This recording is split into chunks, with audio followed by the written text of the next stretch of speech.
Dr. Tim Ball, an historical climatologist, sent me a sentence, one sentence, which I think is beautiful to end this particular topic if you want to go on to others. He said, "You can mention that it was warmer than today for at least 95% of the last 10,000 years." That's what he said. James?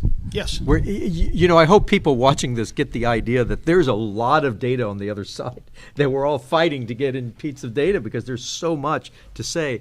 And I just want to read something that they should read this at the Climate Summit. I think they should really read this today to describe what's going on. And this is from a reliable source, American Meteorological Society Monthly Weather Review publication, that the Arctic Ocean is warming up.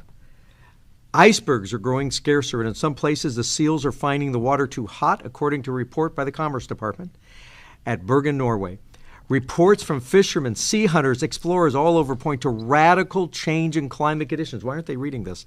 And hitherto unheard of temperatures in the Arctic zone. Exploration expeditions report scarcely any ice as far north as 81 degrees. Soundings show the Gulf Stream very warm. Masses of ice have been replaced by moraines of earth and stones, and it goes on and on. Within a few years, it's predicted that due to the ice melt, the sea will rise and make most coastal cities uninhabitable. What year was that written? Oh, that's right. I'm sorry. This is 1922. This is November 1922, and this is real. This is not urban legend. Yeah. This has really happened. This was really reported. It was warm then, and then guess what happened after that? Of course, it cooled off, and so I just had to throw that. Monthly Weather Review. Meteorological Society publication. These were all facts. It was extremely warm back then in the polar regions. And could I hit one up Tom for a second here? Okay. Tom mentioned 90%. 90% of the time since the Ice Age, the Earth was warmer than it is now.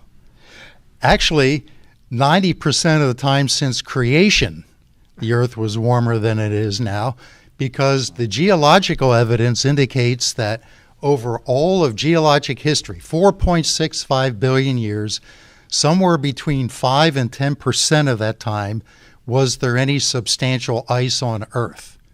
And now there is. There's Greenland, Antarctica, and then summer ice all over the planet, well, lots of places. So you're talking 5 or 10% of the time was the planet cooler than it is now. Yeah, and just to add to that, we're at one of the lowest levels of CO2 in Earth's history. Okay, yes, that's really very important. Good point. I mean, 440 million years ago, when we were in the depths of the coldest period in the last half billion years, we had 1,100% of today's CO2 levels, according to geologic proxies. So, yeah, CO2 is very low right now. They say 40% rise in the last century since 1880. Well, that's peanuts in natural terms.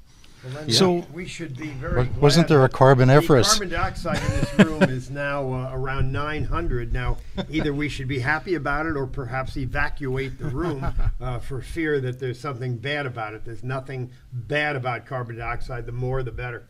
So